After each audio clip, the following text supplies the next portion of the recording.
మీకు ఎర్ర బస్సే కరెక్ట్. నిజంగా మీకు ఇంటర్నేషనల్ ఎయిర్పోర్ట్ బొక్క. అరే అక్కడ మొక్కలు పీకెళ్ళిపోవడం ఏంటండి? ఎప్పుడు మొక్కలే చూడలేనట్టు. ఏమన్నా రిటర్న్ గిఫ్ట్ అనుకుంటున్నారా?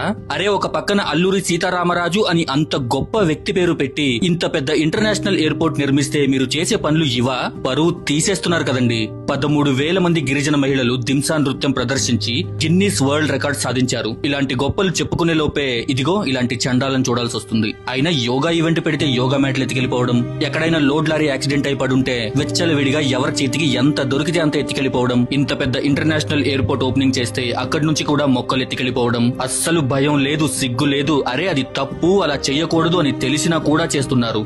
తెలిసే చేస్తున్నారు. మీరే ఇలా చేస్తే మీ పిల్లలకేం నేర్పిస్తారండి?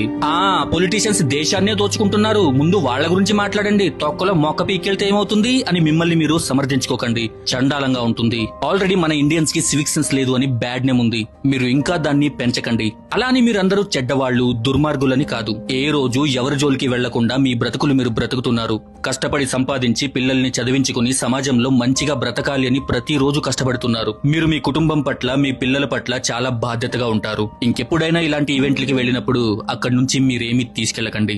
కొంచెం బాధ్యతగా ప్రవర్తించండి.